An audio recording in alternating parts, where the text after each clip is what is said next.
Kembali lagi di konten Musuh Masyarakat bersama saya Tretan Muslim dan saya Coki Pardede. Yoi, dan ada kabar bagus. Ini kabar bagus apa enggak ya? Yang jelas Coki barusan habis vaksin. Salah. Apa? Saya tadi habis dikasih chip Bill Gates. Saya sudah menjadi 5G. Saya sudah menjadi 5G. Di dalam darah saya ada antek-antek Bill Gates. Itu ada yang percaya begitu, Cuk? Lah, yang mulia beli jering. Oh, dia percayanya itu. Tapi dia percaya pandemi ini dibalik ini semua adalah Bill Gates. Tapi kayaknya nggak sampai chip sih. Oh, nggak sampai. Tapi ada. Lah kalau ada yang percaya drone-drone pasti ada yang percaya ini, Pak. Gimana? Biasa aja sih, kagak ada yang spesial, cuman ngantri, disuntik, udah doang, kagak ada. Cuman ngantuk sih, Pak. Oh. Biasanya emang habis divaksin ngantuk doang. Habis itu gue tidur, udah bangun, udah kayak biasa aja, kagak ada ini, kagak kenapa-napa. Apa itu vaksinnya tadi? Sinovac akhirnya Sinovac, gue yang ada aja lah yang cepet. Karena menurut gue nih 3 alasan kenapa kamu harus divaksin nih menurut gue. Kenapa lo semua harus divaksin? Yang pertama, konten Instagram penting.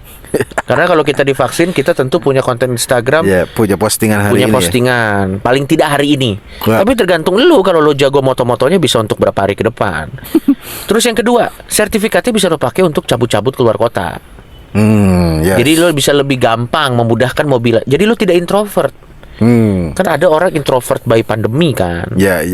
Nah, yang ketiga juga ya sebenarnya untuk ini, untuk ya kesehatan aja sih, mengurangi resiko terkena corona ya. Tapi kalau menurut lo kesehatan nggak penting atau lo nggak jalan-jalan, paling nggak buat konten Instagram deh, lumayan Pak, naikin engagement. Dan dianggap peduli terhadap negara ya. Betul. Karena tapi tadi ente ribet nggak prosesnya? Kebetulan enggak, jadi cuma datang, terus cuma ngasih KTP, isi form, udah langsung. Soalnya di beberapa daerah, aku nggak tahu ini beberapa daerah, dan pokoknya ada ibu-ibu kemarin nge-tweet. Iya. Pembantunya itu mau vaksin, KTP barunya hilang. Oke. Jadi dia pakai KTP lama. Katanya nggak bisa pakai KTP lama. Sedangkan kalau ngurus lagi kan mungkin lama ke kampung dan lain-lain kan. Betul. Kena COVID pembantunya. Dan meninggal. Coki. Enggak, kalau Coki ketawa tuh bukan menertawakan meninggalnya. Gua menertawakan kenapa sebegitu ribetnya sih. Makanya, itu sebegitu dia, ribetnya birokrasinya, kasihan loh. Iya. Ada berapa piring yang belum dicuci? Jadi gini. Bukan itu. Bukan itu poinnya, Cok. Oh, bukan. Sorry, mohon maaf ini. Ya, tapi kacau sih kalau itu benar sih. Makanya ini yang aneh tuh gini. KTP lama sama KTP baru bedanya apa? Domisili biasanya. Ya, mungkin domisilinya berubah. Ya. Atau kadang ini fotonya mungkin yang baru lebih. Enggak, ininya apa namanya? Apa? Mungkin berlakunya tuh, masa berlakunya. Oh, tapi kan nomor KTP itu nggak berubah. Nik tetap sama kan? Iya, makanya kenapa harus baru? Kan yang dibutuhkan niknya. Ini yang aneh menurutku. Dan gini, banyak orang mengeluh vaksin harus digalakkan. Oke deh. Ya, kita lupakan aja orang yang nggak percaya vaksin ya. Ya, itu udah kita anggap aja udah nggak bisa diselamatin lah ya. Kalau itu kalau kita main game udah didiskualifikasi, maksudnya ya ada, tapi ya udah biar aja lah. Ya nggak percaya ya udah. Nah, tapi kan ada yang percaya vaksin. Ada yang percaya vaksin, ada yang percaya diskualifikasi anjing. Kayak ini, Cuk. Bye. Kalau main game tuh dia bye dulu. Iya, oke. Jadi yang kita fokus ke yang pengen-pengen aja nih ya. Percaya vaksin, dia mau divaksin, yang ada syaratnya sulit. Oke. Tapi ada yang membantah di Twitter. Enggak kok, di rumah saya ini, di rumah saya. Aku juga kemarin vaksin gampang, Coki gampang. Nah, tapi gini Slim, ini agak berbeda nih kalau kasus gue dan kasus lo. Ya. Bukannya sombong ya. Orang kan more likely kan tahu kita. Ngerti nggak Slim? Iya.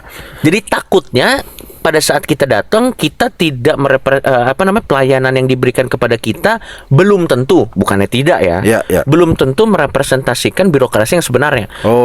Jangan-jangan tapi nggak tahu juga, kecuali mungkin misalnya ada 100 orang biasa bilang ini lu aman apa segala macam, ya harusnya sih bener aman. Tapi kayaknya sih tergantung daerahnya. Nah itu dia tergantung daerahnya, soalnya yang komen tuh beda daerah. Kalau daerah daerah ini saya aman katanya. Nah tapi fakta bahwa pembantunya ibu ini meninggal gara-gara birokrasi ya, gara-gara KTP-nya harus yang baru, ini kan ngeribetin. Kasihan orang yang mau vaksin beneran ya kan. Itu hampir sama kayak gini nggak sih Slim? Kayak misalnya kita datang nih ke rumah sakit udah sekarat banget, tetap harus ngisi formulir dulu. Hampir mirip-mirip gitu kali ya. Iya, padahal kan nomor 1 ya ditolong dulu dong bro. Gitu maksudku. Ada orang birokrasi menyusul lah ya. Menyusul. Ada yang sedih lagi nih. Aku nggak tahu ya ini asli apa enggak. Sekali yang lagi penting ini ceritanya, yang lu dengar ceritanya, kebenaran ceritanya belum tahu. Ya, balasan di Twitter. Jadi di reply tweet ibu itu ada yang komen gini. Nggak bisa vaksin karena nggak ada KTP. Mau ngurus KTP harus butuh surat vaksin. Gimana tuh? Tapi nah makanya ada yang membantah, enggak kok ini kok nggak butuh. Nah maksudku, aku sih dengan kesimpang siuran ini Coki. Soalnya gini, pasti misalnya Menkes bilang enggak kok nggak ini, kita nggak bisa mastiin di setiap lapangan tuh sama.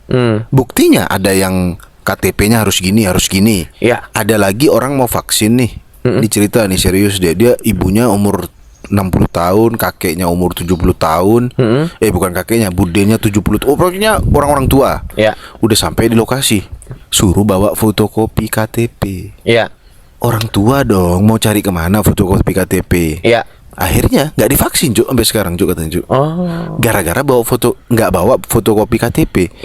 Tapi ada yang membantah juga, di tempat saya nggak pakai. Nah ini dia yang heran menurutku. Kenapa nggak seragam? Menkesnya itu satu loh negara ini Itu aturan mana itu? Uni Soviet apa gimana gitu maksudku. Kasihan orang-orang, apalagi orang tua bro. Bisa aja dia pulang kena COVID di perjalanan atau gimana. Betul, kan jadi nggak worth it ya. Iya, makanya dengan alasan yang fotokopi. Makanya kemarin rame kayak EKTP itu E-nya api gitu, coba itu. EKTP itu E-nya kan elektronik harusnya. Ternyata E-nya tuh Epson katanya Pak. Lucu banget. Fotokopian. Tapi kalau emang bener pengen pakai fotokopi atau apa, setidaknya disediain di tempat. Itu dia. Maksud gua ngedatengin vaksin jutaan dari Cina, dari luar negeri, masa ngedatengin fotokopi satu nggak bisa gitu? Iya ya, kenapa? Pertama ada yang nggak pakai fotokopi. Aku nggak tahu, sekali lagi ini juga aku nggak mau menuduh panitianya. Kenapa harus difotokopi juga aneh. Makanya orang kenapa harus difotokopi? Dan kenapa nggak disediain gitu? Sebenarnya jawaban yang paling masuk akal, sediain aja di sana. Dan kenapa nggak divaksin duluan gitu maksudku cu? Bener sih. Pak ini nggak bawa fotokopi. Oh tapi nggak apa-apa Pak, vaksin aja dulu, besok ya kirim KTP-nya, fotokopinya. Kan orang harus pulang lagi. Masalahnya itu udah tua-tua Pak orang Pak. Iya benar. Ya kan? Benar. Itu yang nanti kalau suruh pulang lagi, berpulang ke yang maha kuasa, sulit juga. Makanya. Karena kan perjalanan jauh untuk orang tua, apalagi ketemu banyak orang, riskan bro. Dia untuk mau keluar aja itu nunggu vaksin doang atau kiamat. Betul. Ya kan? Atau rumahnya kebakaran dan gempa bumi mungkin. Tapi udah jauh-jauh keluar, dia udah aku akan vaksin. Betul. Fotokopinya mana? Alasannya lu gak masuk akal. Aku sampai kira kayaknya nih hoax. Sampai TDM orangnya Pak, ini beneran adalah di daerah sini gitu katanya. Jadi semoga aja ini orang-orang yang mau vaksin dipermudah gitu cuy. Betul. Karena sebenarnya dengan dipermudahnya orang-orang yang mau vaksin, itu akan mempercepat antrian dan akhirnya memperbanyak orang yang akhirnya jadi lebih resisten terhadap COVID juga. Jangan sampai akhirnya negara kita ini jadi yang terbanyak, salah satu yang terbanyak cuman karena masalah fotokopi doang. Kan maksud gua konyol gitu loh. Konyol banget gitu maksud gua. Kan gini, kita kan sekarang nih masyarakatnya kan wataknya kan udah susah diatur nih, Ini kita akuin aja dulu. Kalau udah ada yang mau diatur ya udahlah, dipercepat lah. Nanti jangan sampai orang yang udah mau diatur lama-lama jadi nggak mau diatur, ribet loh nanti kalau udah kayak makanya gitu. ada yang bilang capek-capek fotokopi ketemu tukang fotokopi yang mukanya masam. Menurut ente tukang fotokopi bukan jutek semua nggak sih? Rata-rata sih iya jutek sih. Kenapa dia jutek? Nggak tahu. Dia heran kok masih ada yang fotokopi KTP.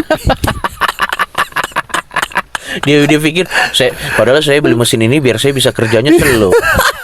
Kenapa makin kesini makin banyak orang yang ingin fotokopi bersama saya, bangsat. Kasihan gitu maksudnya orang-orang yang mau vaksin. Dan gini, aku nggak tahu negara lain ya. Ya. Kayaknya di Amerika tuh banyak yang juga yang nggak percaya COVID ya. Banyak Banyak di Amerika juga ya? banyak. Bahkan di Amerika ada yang bilang katanya kalau divaksin berarti kita anti-Christ. Gitu, separah itu juga di Amerika, parah juga sama. Ada juga orang wadidi. Sama, ada banyak banget bahkan. Kemarin di daerah mana gitu, ditantang. Kalau nggak percaya COVID nih, magang di UGD dan kamar mayat kata. Iya. Nanti mau nggak? Gue sih takut ketawa-tawa gue. Oke, langsung aja kita blok. Kenapa malah ketawa-tawa? Cok. Enggak, bukan kenapa-napa ya. Karena gimana ya jelasinnya ya.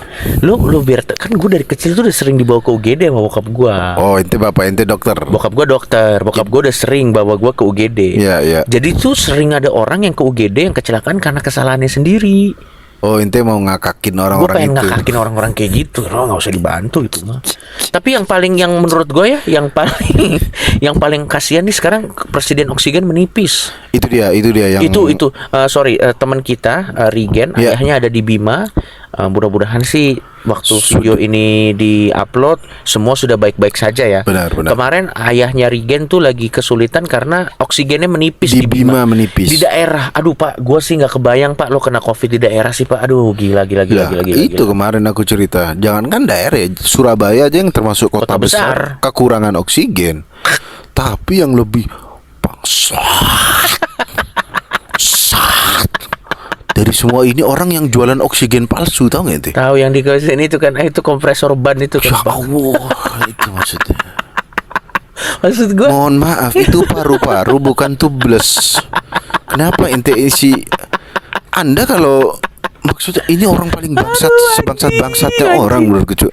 Maksud di saat pandemi kayak gini orang kesusahan, oksigen langka. Anda kalau mau eksperimen ngomong. Iya. Jangan bilang ini oksigen.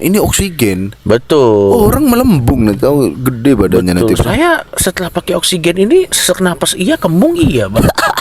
Cuk, itu gak bikin kembung doang, bro. Bikin bahaya itu. Kan ditesnya gini katanya. Mana terbongkarnya bukan oleh aparat, bro. Oleh siapa? Sama kolam ikan. Gimana? Jadi gini, orang beli tabung oksigen, dipakai ke ikan, ke kolam koi kalau nggak salah. Tiba-tiba kalau nggak salah airnya gelap apa gimana, terus koinya pada sesak nafas. Bangsat, lucu banget. Anjing, terus dari situ dia, loh ini kok pada sesak nafas koinya kan? Kayak ngap-ngapan gitu. Dicoba lagi, terus pas dicek ternyata oksigennya warnanya keruh atau gimana gitu. Aku nggak tahu gimana cara melihat oksigen ya. Tapi yang jelas pas dicek itu oksigen palsu, Pak. Bangsa. Aku nggak tahu dapat dari mana. Mungkin dari itu tadi ya, dari kompresor ya. Menurutku itu bangsat banget sih orang, Pak. Itu apalagi ke orang ya. Makanya gitu. Jadi ikan koi. Tapi maksud gue gila lah. Tapi menurut gue ya udahlah. Pokoknya sekarang kita tuh ya jaga kesehatan yang paling penting. Yang paling penting sekarang jaga kesehatan, karena kalau lu udah kena udah ribet sih. Rumah sakit penuh, oksigen menipis. Itu dia. Terus lu bisa sekamar sama orang wadaw lagi, ya udahlah, susah. Kasian, bro. Susah. Ya udah, jadi buat teman-teman jangan lupa lah kita sedikit berbagi juga Jogi ya. Buat gini Cuk. Banyak loh orang sekarang, gue udah lihat tuh banyak influencer yang udah mulai turun ke jalan bagi-bagi apa ya istilahnya ya, bagi-bagi sembako ya. Bagi-bagi sembako, bagi-bagi duit karena mungkin mereka udah melihat supaya kesenjangan sosialnya tidak dipertajam gitu, Slim. Jadi banyak influencer yang dengan inisiatif sendiri, mungkin sembakonya jumlahnya juga nggak seberapa, tapi poinnya bukan di jumlahnya tapi di kepeduliannya. Berbaginya itu ya. Di berbaginya, mereka datang ke masyarakat bagi-bagi. Jadi memberikan aura-aura positif di sosmed bahwa kita semua saling bantu, yang kuat bantu yang lemah dapat oksigen palsu tadi. Ya iya dong. Itu yang nggak percaya COVID. Jadi tapi maksud gue udah mulai bagus nih, udah mulai ada. Walaupun menurut gue Slim ya, gue tetap protes tuh kalau yang langsung bantu masyarakat ke bawah ya. gue apresiasi. Ya. Yang kasih sembako gue apresiasi. Tapi kalau yang bentuknya seremonial sih menurut gue wadaw. Contoh, ada orang nih pakai APD di jalan protokol bawa tulisan, mari kita vaksin. Nggak ngaruh anjing. Lu ngapain kayak gitu? Fuck, percuma. Udah gitu dia post nih di sosmed, yang nonton orang yang udah vaksin. Apaan kagak? Kalau mau lo pakai APD di pasar-pasar. Nah, tulisan kayak gitu seremonial itu nggak ngaruh. Daripada lo kayak gitu, mending datang aja langsung bawa kasih sembako gitu menurut kalau gini. Gini, aku sih punya solusi tapi agak kejam ini. Gimana tuh? Orang kita ini kan udah nggak mempan sama satir-satir. Udah, wah, satir aja nggak ngerti, bro. Sekali lagi kita lumak respect lah, orang itu dia meluangkan energinya beli APD ke jalan-jalan. Ya, walaupun efektivitasnya itu lain cerita ya. Belum tapi tahu ya. Setidaknya melakukan itu respect lah, benar. Oke. Tapi orang kita sudah tidak mempan. Sampai di gini deh, lebih serem mana orang pakai APD sama pocong. Harusnya sih pocong. Harusnya. Ada di Surabaya. Betul. Kalau Anda nggak melanggar protokol, diajak keliling di makam COVID. Ya. Sampai segitunya aja itu masih nggak banyak yang nggak mempan gitu. Sampai di Kota Malang aja pocong disebar. Benar. Kalau aku sih, gimana kalau kita pakai sniper aja, bro? Sniper tapi pelurunya itu jarum vaksin. Setuju gua. Setuju. Fix. Karena gini. Setuju gua, fix. Kita menyadarkan orang health education. Kita ini melawan orang-orang yang cuci tangan di gelas es teh. Kita ini melawan orang yang cuci tangan masih mending di gelas es teh. Di mana? Embun. Di embun pagi-pagi. Bersih embun, Cok. Cuci tangan di gelas es teh yang bayinya sebulan 2 bulan udah dikasih pisang. Betul. Terus menjelaskan soal vaksin nggak usah sniper menurut gue. Di sniper tapi lo tau gak sih senjata yang untuk berburu hewan buas? Iya, yang ditembak tapi isinya itu bius. Tapi kalau ini bukan bius, vaksin. Nah, setuju tuh. Jadi ibu-ibu atau kalau tergantung daerahnya sih. Ya. Kalau di pasar-pasar langsung aja bom isi vaksin ya. Bom isi. Das langsung. Suka nggak suka vaksin di sana. Atau ini agak kejam sedikit. Apa? Diculik, bro. Diculik orang-orang taruh tempat, dibius-biusin, dikasih vaksin, udah begitu aja, Pak. Iya kan orang divaksin doang. Karena sekali lagi ya, gini, gimana mau divaksin? Orang corona aja nggak percaya. Betul. Ada yang bilang azab. Ya terserah sih mau bilang azab apa enggak. Tapi kalau sudah ada tetangga Anda yang meninggal, saudara Anda yang meninggal, tapi susah, Pak. Kalau orang memang logikanya gini, kita nggak bilang bodoh ya, mungkin kurang referensi. Kalau orang kurang referensi kan bukan salah dia juga, mungkin ya memang informasi kurang sampai. Nah udah, orang kayak gitu jangan dibodoh-bodohin, langsung ditembak. Menurutku sekali lagi ya, tembak peluru vaksin. Betul. Itu lebih ampuh, bro. Betul. Kalau diculik satu desa, bro, dibom pakai obat bius, pakai ninja ya kan? Ya. Udah tidur divaksin aja semua. Gitu ya. Ya benar, gue sepakat. Daripada itu jadi sumber masalah kan. Kemarin aneh lihat video, Pak. Orang sholat Idul Adha. Waduh, ini Kenapa? Ini yang harusnya di sniper duluan nih. Kenapa dia? Dia udah bener, Pak. Makmumnya tuh jaga jarak. Ya. Pakai masker, bener nih. Bener dong, nggak ada yang salah. Terus ada yang satu yang maju ke depan. Ya. Ayo kita rapatkan barisan, rapatkan saf. Ini sunnah. Takutnya sama nanti siapa yang mau tanggung jawab di akhirat? Loh. Kalau Anda nggak jaga jarak, Anda ke akhirat lebih cepat nanti. Terus nanti orang akhirat tuh bilang apa? Kok lu kesini? Oh, di akhirat juga suruh jaga jarak. Iya, lu kok kesini dulu? Nah, ini sih yang susah. Maksudku mungkin kita harus kerja sama berbagai bidang sih maksudku. Betul sih, betul. Terutama maksudnya yang paling susah ditembus tuh ideologi agama. Atau PDAM aja. PDAM airnya campur vaksin, udah paling aman dah tuh. Atau aqua, air isi ulang, itu semua campur vaksin jadi diminum tanpa sadar, ngerti nggak lu?